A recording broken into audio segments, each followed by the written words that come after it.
నమస్తే అండి. ఈరోజు మా ఇంట్లోకి స్వాగతం. ఈరోజు పావ్ బాజీ రెసిపీ సింపుల్గా ఎలా చేసుకోవాలో చూద్దామండి. ఇంట్లో చేసుకోవడం వల్ల హెల్తీ, హైజీన్ అండ్ టేస్ట్ కూడా సూపర్ ఉంటుంది. ముందుగా ఒక ప్రెషర్ కుక్కర్లో ఒక బౌల్ కాలీఫ్లవర్ పీసెస్ వేసుకుంటున్నానండి, చిన్న చిన్న ముక్కలుగా కట్ చేసుకొని. తర్వాత 2 మీడియం సైజ్ పొటాటోస్ని క్యూబ్స్గా కట్ చేసుకొని వేసుకున్నాను. అలానే 2 మీడియం సైజ్ క్యారెట్స్ని కూడా వేసుకున్నాను. ఒక 5-6 పీసెస్ బీట్రూట్ ముక్కలు వేసుకుంటున్నాను కలర్ కోసం. అలానే 1 కప్ ఫ్రోజన్ బఠానీ, ఒక 1/2 టేబుల్ స్పూన్ బటర్ వేసుకుంటున్నాను. కొంచెం పసుపు, కొంచెం ఉప్పు వేసి ఈ వెజిటబుల్స్ అన్నీ మునిగే వరకు కొన్ని వాటర్ని యాడ్ చేసుకోవాలి. తర్వాత మూత పెట్టేసి మీడియం ఫ్లేమ్లో 4 to 5 విజిల్స్ రానిస్తే సరిపోతుంది. ప్రెషర్ మొత్తం రిలీజ్ అయిన తర్వాత మూత తీసి చూస్తే మనకి వెజిటబుల్స్ చక్కగా ఉడికిపోయి ఉంటాయండి. సో ఒక మ్యాషర్ తీసుకొని ఈ వెజిటబుల్స్ అన్నిటిని చక్కగా మ్యాష్ చేసుకోవాలి. ఇలా మ్యాష్ చేసి పెట్టుకొని పక్కన ఉంచుకోవాలి. తర్వాత స్టవ్ ఆన్ చేసుకొని ఒక ప్యాన్ పెట్టుకొని అందులో 2 స్పూన్స్ ఆయిల్ వేసుకొని అలానే 1 టేబుల్ స్పూన్ బటర్ వేసుకోవాలి.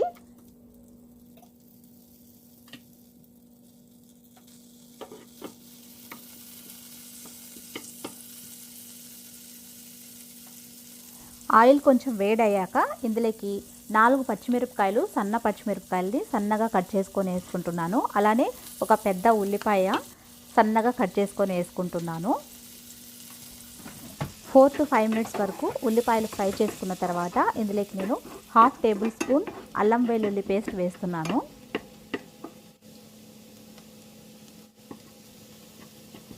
అల్లం వెల్లుల్లి పచ్చివాసన పోయే వరకు ఫ్రై చేసుకోవాలి.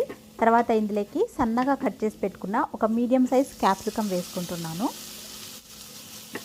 క్యాప్సికమ్ని 3 to 4 మినిట్స్ వరకు ఫ్రై చేసుకుంటున్నాను. తర్వాత ఇందులోకి ఒక బిగ్ సైజ్ టొమాటోని గ్రేట్ చేసుకొని ఆ గుజ్జుని ఇందులోకి యాడ్ చేస్తున్నాను. టొమాటో గుజ్జు చక్కగా ఉడికిపోయి రెడ్యూస్ అయ్యే వరకు ఫ్రై చేసుకుంటున్నాను. తర్వాత ఇందులోకి రుచికి సరిపడా ఉప్పు, కారం పొడి, కొంచెం పసుపు, 1/2 టేబుల్ స్పూన్ ధనియాల పొడి, 1 tablespoon Everest pav bhaji masala add చేసుకొని అంతా ఒకసారి ఫ్రై చేసుకుంటున్నాను. అలానే ఇందులోకి 1 టేబుల్ స్పూన్ కసూరి మేతిని నలిపేసి వేసుకుంటున్నాను.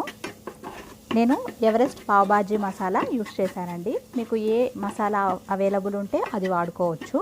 1 నిమిషం పాటు ఇలా ఫ్రై చేసుకున్న తర్వాత మ్యాష్ చేసి పెట్టుకున్న వెజిటబుల్ మిక్చర్ని ఇందులోకి వేసేసుకుంటున్నాను.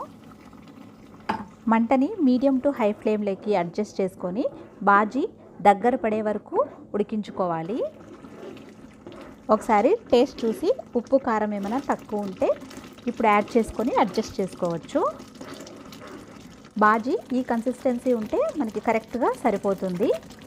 ఇప్పుడు ఇంకొక స్టవ్ మీద పెనం పెట్టుకొని అందులో కొంచెం బటర్ యాడ్ చేసుకొని పావుని మధ్యలోకి కట్ చేసుకొని ఈ బటర్లో 2 వైపులా బ్రౌన్ కలర్ వచ్చే వరకు ఫ్రై చేసుకోవాలి.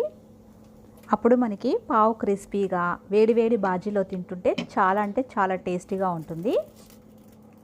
అంతే అండి, పావ్ బాజీ రెసిపీ రెడీ అయిపోయింది. వేడివేడిగా బాజీని సర్వ్ చేసుకొని కొంచెం బటర్ యాడ్ చేసుకొని పైనుంచి కొంచెం కొత్తిమీర చల్లుకొని ఉల్లిపాయ ముక్కలు పెట్టుకొని తర్వాత ఈ నిమ్మరసం స్క్వీజ్ చేసుకొని పావుని బాజీలో ముంచుకొని తింటుంటే ఉంటుంది నా సామిరంగా. చాలా అంటే చాలా సూపర్ టేస్టీగా ఉంటుంది.